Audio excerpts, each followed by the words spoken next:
नमस्कार दोस्तों, आज मैं यहाँ पे बैठी हूँ एक ऐसी शख्सियत से आप लोगों को मिलवा रही हूँ जिस एज में मैंने यूथ को देखा है, जो लोग पार्टीज करते हैं, जो लोग घूमना फिरना ये सारी चीज़ों में जिनका फोकस रहता है, उस एज में इन्होंने एक ऐसा इनिशिएटिव लिया है जो काबिलियत तारीफ है।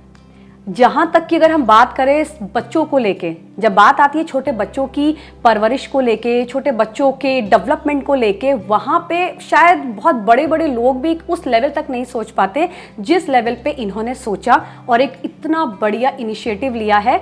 तो उन्हीं से जानेंगे वो क्या इनिशिएटिव है, किस तरीके से वो इसके ऊपर काम कर रहे हैं। और जब मैंने इस चीज़ के बारे में सुना और मैं बहुत ज़्यादा एक्साइटेड थी और सीरियसली मैं जानना चाहती थी कि ये कॉन्सेप्ट क्या है, कैसे आप इन बच्चों के लिए इतना कुछ कर पा रहे हैं। बहुत ही प्यारा टॉपिक, इंसान बनाओ इंसान बचाओ। इतना प्यारा टॉपिक को लेके जब ये मैंने इनके वीडियोस देखे, I was very very surprised. तो मैं आप लोगों को मिलवा रही हूँ सौरभ नंदा जी से, जो कि आज हमें बताएंगे कि क्या है ये कॉन्सेप्ट इंसान बनाओ इंसान बचाओ। सो सौरभ जी, आपका बहुत बहुत स्वागत है sir, and thank you so much. I am very glad कि आपसे मिलना हुआ। और ये जो कॉन्सेप्ट है आपका, अप्रिशिएट, सीरियसली अप्रिशिएटेड, क्योंकि जहां मैं लोगों को देखती हूं, अपने बच्चों के लिए टाइम नहीं है, आप लोगों के बच्चों के लिए, आप ऐसे बच्चों के लिए काम कर रहे हैं जो लोग नीडी हैं, जिनको ज़रूरत है आज के टाइम पे कुछ करने की, जो चाहते हैं पढ़ना, जो चाहते हैं कुछ अच्छा करना लेकिन नहीं कर पाते हैं, लेकिन आपने ये स्टेप उठाया। Thank you so much sir, thank you so much. आपने बहुत ही अच्छे से मेरे बारे में स्टडी किया और आपने, मैं खुद बहुत शॉक्ड हूँ, बहुत सरप्राइज हूँ कि आपने मेरी वीडियोस को देखा और आपने इतने अच्छे से व्यूअर्स को बताया। इसके लिए सच में रश्मि जी आपका बहुत बहुत तहे दिल से धन्यवाद। और मैं सबसे पहले तो सभी व्यूअर्स को जय श्री राम बोलना चाहूँगा, क्योंकि हम भारतीय संस्कृति से हैं और मेरा जो एजेंडा है वो यही है कि हम भारतीय संस्कृति को आगे लेकर जाएं, बच्चों के थ्रू लेकर जाएं। तो इसलिए सबसे पहले सभी को जय श्री राम रश्मि जय जी। श्री राम सर। और रश्मि जी, जैसे आपने बताया कि लोगों के बच्चे और अपने बच्चे, आपने एक डिफरेंस किया ना, बिल्कुल, कि अपने बच्चों के लिए लोग इतना नहीं कर पाते, ये तो लोगों के बच्चों के लिए कर रहे हैं। तो सबसे पहले मैं आपको ये बताना चाहूँगा कि मेरे मन में ऐसा कोई भाव नहीं है कि ये अपने बच्चे या लोगों के बच्चे। मैं आपको बताऊँ, बच्चे बच्चे होते हैं, यस, चाहे अपने हों चाहे लोगों की हों। बिल्कुल। और अगर बच्चा सामने वाले का बिगड़ रहा है तो भी वो इनडायरेक्टली कहीं ना कहीं मेरी लाइफ में हो सकता है कि कोई नेगेटिव इम्पैक्ट लेकर आए। और अगर सामने वाले का बच्चा, जैसे आपने बोला लोगों के बच्चे, अगर लोगों के बच्चे अच्छे हुए, अगर उनमें इंसानियत आई, तो वो इनडायरेक्टली कभी ना कभी कहीं ना कहीं किसी ना किसी रूप में मुझे भी कहीं ना कहीं सपोर्ट कर सकती है। तो मेरा ऐसा मानना है कि अपने बच्चे, लोगों के बच्चे, सब बच्चे बराबर हैं। और बच्चों की सेवा करना, मेरी दादी ऑलवेज कहती थी, जब मैं छोटा था मेरी दादी कहती थी कि बच्चे भगवान का रूप होते हैं। जैसे छोटे बच्चों को मैं कभी हिट कर दिया करता था, तो ऑलवेज वो करेक्ट करती थी मेरे को, नहीं ऐसा नहीं करना, बच्चे भगवान का रूप होते हैं। जब तक बच्चा छोटा है, 5 साल तक का बच्चा, क्योंकि उसकी रक्षा भगवान कर रहे होते हैं। बिल्कुल। तो मतलब अगर आप बच्चे की सेवा करते हैं तो साक्षात आप नारायण की सेवा करते हैं। बिल्कुल बिल्कुल, बिल्कुल। तो ये जो वैसे तो आपका बहुत बहुत थैंक यू कि आपने बोला कि इन्होंने शुरू किया। मैं आपको सच बताऊं तो अपन तो कुछ भी नहीं है, एक छोटे से, इस पूरे यूनिवर्स के छोटे से, बहुत छोटी सी इकाई हूँ मैं, और जो भगवान कराते हैं वही होता है, मेरा मानना है।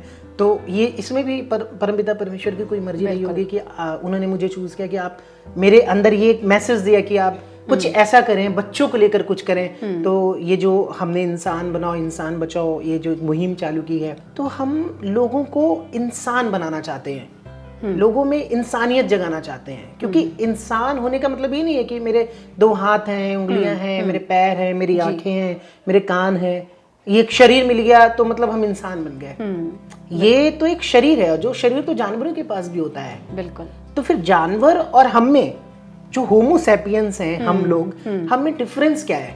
हम उनसे अलग क्यों हैं? क्यों हैं? क्योंकि हमारे अंदर उनसे हटके इंसानियत, हमारे अंदर कुछ ऐसे गुण जो शायद जानवरों के अंदर नहीं हो सकते थे, वो भगवान ने हमारे अंदर डाले। बिल्कुल, बिल्कुल। लेकिन समय के चलते धीरे धीरे करके हमारा शरीर तो अभी भी है, बट वो जो गुण भगवान ने हमें दिए थे ना, वो दिव्य गुण, वो इंसानियत वाले गुण, वो धीरे धीरे कहीं खोते जा रहे हैं। तो मेरा ये जो प्रयास है, मेरा और मेरी पूरी टीम का, हमारा जो प्रयास है वो ये है कि वो जो गुण भगवान ने हमें देकर भेजा था, जानवरों से अलग हमें इंसान बनाया था, बिल्कुल, वो गुण हमारे अंदर फिर से आए।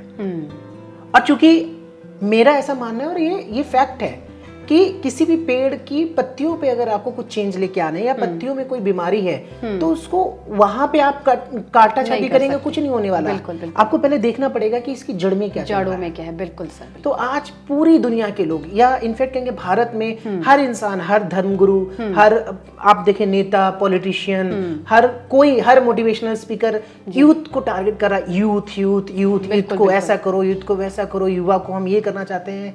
लेकिन युवा तो एक पकी हुई फसल है।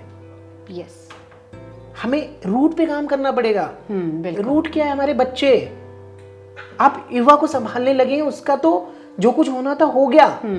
उसका तो जितना भी दिमाग जो सेट होना था ना, जो सोच बननी थी, उसका जो एटीट्यूड बनना था ना, वो सेट हो चुका है। अब आप उस पे वो एक चिकनी घड़े के जैसा बिहेव करेगा। आप उस पे कुछ अच्छी आदतें उसको सिखाओगे, हो सकता है वो सत्संग में जाएगा, अच्छी बातें सुनेगा, किसी स्पीकर को सुनेगा, अच्छी बातें सुनेगा, थोड़ी देर को तो इमोशन जागेंगे, नहीं यार मैं भी अब चेंज करूंगा, मैं भी ऐसा करूंगा। सुबह देखो आप फिर चेंज हो जाता है। बिल्कुल, बिल्कुल।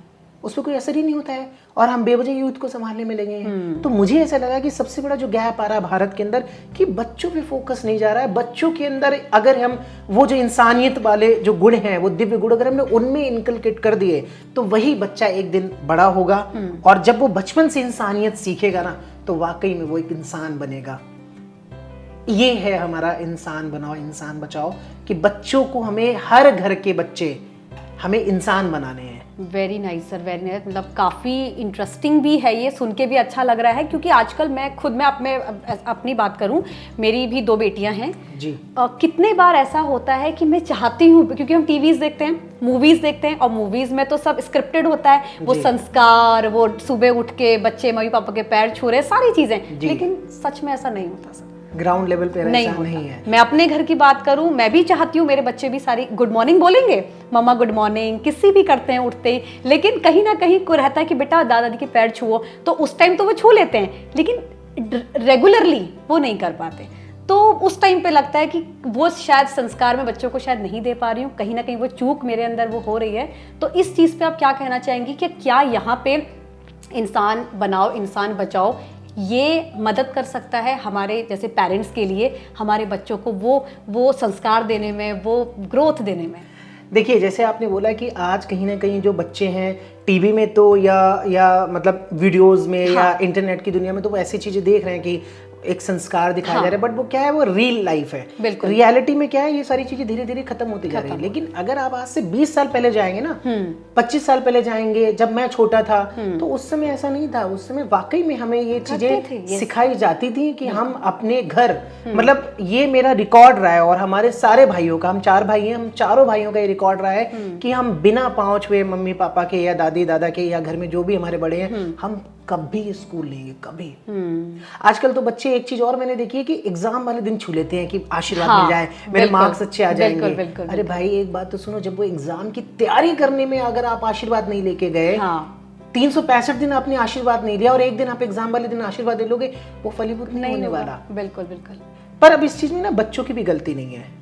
दिक्कत ये है कि जब मैं छोटा था तो मुझे बार बार ये चीजें सिखाई जाती थी, और सिखाई क्या जाती थी, मेरे सामने होती थी तो मैंने देखा तो मैंने उसको फॉलो कर लिया। क्योंकि कोई भी बच्चा तुम ये करो ऐसे नहीं वो सीखता है चीजों को। उसके सामने जब चीजें होती हैं, मेरे पापा मेरे दादाजी के पैर छूते थे, मेरी मम्मी मेरी दादी जी के पैर छूती थी, मेरे चाचा जी मेरे पापा के पैर छूते थे, मेरी मम्मी के पैर छूते थे, तो वो हमने देखा, हमें ऑटोमेटिकली आ गया कि अपने से बड़ों के पांव छुए जाते हैं। क्योंकि मेरे चाचा जब भी कॉलेज जाते थे, इवन वो बीएससी कर रहे थे उस टाइम पे, तो वो मेरे दादी जी के पैर छू के जाते थे। तो हमने देखा, हमें सिखाया नहीं किसी ने, हमें हमारे अंदर खुद से आ गया, हम सभी भाइयों में ये चीज खुद से आ गई।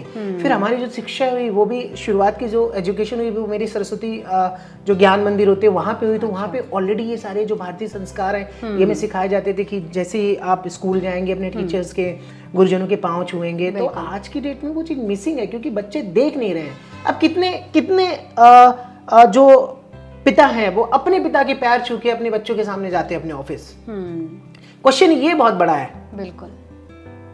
तो आप जो कह रहे हैं कि आपने बोला कि अपने बच्चों को आपने सिखाया, कहा आपने कि दादा दादी के पैर छुओ, आपने छुए। शायद गलती यस ऑफ कोर्स हमारी ही, शायद कहीं ना कहीं हम वो कल्चर अपना भूल गए हैं जो शायद बचपन में हम लोग किया करते थे। बच्चे कह के नहीं करते हैं, बच्चे करके आप जब दिखाओगे ना, उससे सीखते हैं।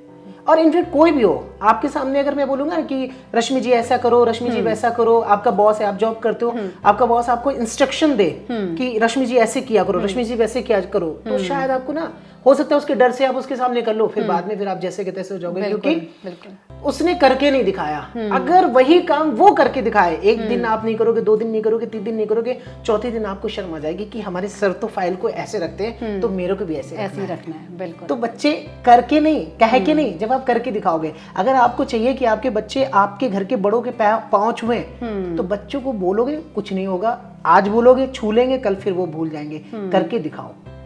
आप अपने घर के बड़ों का सम्मान करना शुरू करो, आप अपने घर के बड़ों के पांव छूना शुरू करो। आपके हस्बैंड उन बच्चों के सामने अपने माता पिता के पैर छूना शुरू करें, फिर देखो कैसे नहीं वो पैर छुएंगे, वो जरूर छुएंगे, क्योंकि वो जो देखेंगे वही वो करेंगे। बच्चा हमें देख कर ऑब्जर्व करता है, और ऑब्जर्व करने के बाद में उन्हीं चीजों को वो दोबारा अपनी लाइफ में एप्लीकेबल करता है। तो सबसे बड़ी दिक्कत तो पेरेंट्स की है ना, कि पेरेंट्स चीजें कर नहीं रहे हैं, करवाने की कोशिश कर रहे हैं, खुद वो कुछ नहीं बदलना चाहते, अपने अंदर एक बदलाव नहीं लेकर आना चाहते। मैं देखता हूँ हर माँ बाप को, मेरा बच्चा ऐसा नहीं करता है, मेरा बच्चा वैसा नहीं करता है, क्लेश करते चले जा रहे हैं, बच्चों को कहीं ना कहीं श्राप देते चले जा रहे हैं, बच्चों के बारे में नेगेटिविटी फैलाते जाते हैं। जिधर बैठती हैं औरतें, मैं देखता हूँ महिलाएं जहां देखता हूँ मैं, बैठती हैं अपने बच्चों की बुराई करना शुरू की, मेरे लड़के ने तो ऐसा कर दिया, मेरे लड़के ने वैसा कर दिया। अरे आंटी, आपने क्या किया, पहले अपना तो दिखाओ। बिल्कुल बिल्कुल। मतलब देखा जाए तो गलती बच्चों की नहीं, कहीं ना कहीं पेरेंटिंग, जो पेरेंट्स हैं, जो हम लोग खुद तो नहीं करते, लेकिन हम अपने बच्चों से एक्सपेक्ट करते हैं कि हमारा बच्चा वो करके दिखा दे। तो शायद लगता है हमें अपने ऊपर पहले वो सुधार की जरूरत है। टू बी वेरी यथा राजा तथा प्रजा, जैसा राजा होता है, हमारे शास्त्रों में बोला जाता है ना, जैसा राजा होता है वैसे उसकी प्रजा होती है। घर के राजा कौन है? बच्चों के पिता। रानी कौन है? बच्चों की माता। तो जैसा जैसा व्यवहार राजा करेगा, वैसा वैसा व्यवहार उसकी प्रजा यानी उसके बच्चे करेंगे। सिंपल कॉन्सेप्ट है। आप कोई कोर्स करा दो, दुनिया का कुछ भी काउंसलिंग करा दो, कुछ नहीं होने वाला जब तक आप अपना स्वभाव नहीं चेंज करेंगे, जब तक आप चीजों को नहीं करके दिखाएंगे। जैसा आप चाहते हैं कि आपके बच्चे आपके साथ या दूसरों के साथ बर्ताव करें, पहले आपको शुरू करना पड़ेगा बच्चों के सामने वैसा बर्ताव समाज में, तब बदलाव आएगा। डेफिनेटली सर, ये ना कॉन्सेप्ट इतना यूनिक है, क्योंकि वो कहते नहीं है कि हम अपनी गलती ना एक्सेप्ट नहीं करते। पेरेंट्स स्पेशली, वहां फिर ईगो वाली बात आती है कि हम तो बड़े हैं, हम तो बड़े हैं, बच्चे गलती हमने कर तो सकते, तुम्हें पैदा किया exactly. है, पैदा करके बहुत बड़ा एहसान किया है। तो यहाँ पे शायद मैं तो फिर भी अभी एक्सेप्ट ऑफ कोर्स कर रही हूँ, क्योंकि गलती करते हैं। मैं चाहती हूँ आप अभी एक्सेप्ट ना करें, घर पे जाके भी ऐसा बर्ताव करें, इम्प्लीमेंट करूँ मैं इसको, और डेफिनेटली मैं करूंगी, क्योंकि शायद बहुत सारी गलतियां, ऑफ कोर्स मोबाइल फोन बहुत बार मैं खुद चला रही होती हूँ, लेकिन बच्चों को बोलती हूँ बेटा फोन पे हाथ मत लगाओ।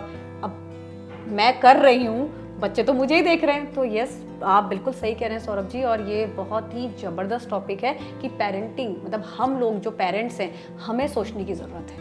हम सोचने लग जाएंगे तो डेफिनेटली सब कुछ ठीक हो जाएगा, बच्चे ऑटोमेटिकली सारी चीज़ें करेंगे, अगर हमने करना अगर शुरू कर दिया तो। बिल्कुल। अब जैसे आपने बोला कि मोबाइल जब आप आप मोबाइल चला रहे हो तो बच्चों का बोलते नहीं करो, मत देखो। हर पेरेंट के साथ ये प्रॉब्लम हो रही है। जब मैंने एक मेरा वीडियो आया कि मोबाइल को लेकर, हाँ जी मैंने देखा, तो उसमें बहुत सारे कमेंट्स आए कि हम मोबाइल से काम करते हैं, हम क्यों नहीं चलाएं, और मोबाइल से तो हम रील्स देखते हैं, हम ऐसा करते हैं, वैसा देखते हैं, बच्चे तो बाहर से सीख के आ जाते हैं। तो आई एम सॉरी, ये बिल्कुल आपके बहाने हैं, उन पेरेंट्स के बहाने होते हैं। बच्चा बिल्कुल आपसे सीख रहा है। पेरेंट्स को मैं देखता हूँ कि आज की डेट में मतलब मोबाइल तो उनको ऐसे प्यारा हो गया, जान से ज्यादा प्यारा हो गया मोबाइल तो लोगों को। मैंने देखा है अपनी ही फैमिली में, मैंने देखा है, मतलब मेरे भाइयों को छोड़ो, आगे की फैमिली में मैंने ऐसा देखा है कि मतलब पापा आ रहे हैं 7 बजे जॉब से, ठीक है, मम्मी भी आ रही है अपना कहीं से काम कर के, या नहीं भी आ रही है, घर पे भी है, तो भी उनका भी फोन लगा हुआ है, उनकी भी चल रही चिट-चैट सहेलियों से, उनके मायके में जगह जगह उनकी बातें चल रही है। पापा ऑफिस से आते ही वो लगे हुए हैं, गेम्स खेल रहे हैं। बच्चे ने बताया, पापा पता है आपको मेरे स्कूल में क्या हुआ? हाँ हाँ हाँ हाँ, बताओ बताओ बताओ बताओ। मतलब कोई फोकस ही नहीं है। तो बच्चा देखेगा कि क्या कर रहे हैं पापा, तो मोबाइल चला रहे हैं, यानी कुछ मोबाइल में ज्यादा मजा आता है। और बच्चा हमेशा क्या होता है, छोटा बच्चा जो होता है ना, जब मैं छोटा था, अरे अभी भी मैं तो पूरा, मैं अपने आप को बच्चे ही समझता हूँ, तभी मैं बच्चों का दर्द भी समझता हूँ। बिल्कुल। तो आप मोबाइल चला रहे हो, आप रील्स देख रहे हो घंटों के घंटों, तो क्या मेरे मन में नहीं आएगा? बिल्कुल, एक बच्चे के मन में ये नहीं आएगा? तो बच्चा अगर मोबाइल चला रहा है तो इसके पीछे 101% जिम्मेदार माता पिता हैं और फिर उनका परिवार है। अगर आप मोबाइल चलाएंगे तो बच्चों को आप मना नहीं कर सकते, चाहे कुछ भी हो जाए। फिर आप रोते हो कि मेरा बच्चा मोबाइल चलाता रहता पूरे दिन, उसकी आंखें ऐसी होगी, वैसा हो गया। भैया अपने पर भी तो कंट्रोल कर लो ना थोड़ा सा। बिल्कुल। ठीक है, माना आपका बिजनेस भी है, आपको हो सकता है कि कुछ काम की चीजें हो, तो जरूरी है कि बच्चे के सामने करो। कि बिल्कुल एक ही कमरा है आपके घर में, बाहर भी आप बाहर जाके कर लो, कर सकते हैं। जब हम ऑफिस का काम घर पे लेके नहीं आते, दूसरे रूम में जाके कर लो, बच्चा सो जाए तब कर लो। जरूरी है बच्चे के सामने करना। भाई माता पिता अगर आप बने हो ना, तो माता पिता होना कोई आसान बात नहीं है। माता पिता होने का मतलब ये नहीं होता है कि एक बच्चा हमने इस दुनिया में ला दिया। माता पिता होना एक पूरा अपने में यज्ञ है, और इसमें आपको जैसे यज्ञ को पूर्ण करने के लिए कई आहुतियां देनी होती है ना, ऐसे ही माता पिता का जो होने का जो यज्ञ है ना, इसमें आपको कई आहुतियां देनी पड़ेंगी, मतलब सेक्रीफाइसेस करने पड़ेंगे।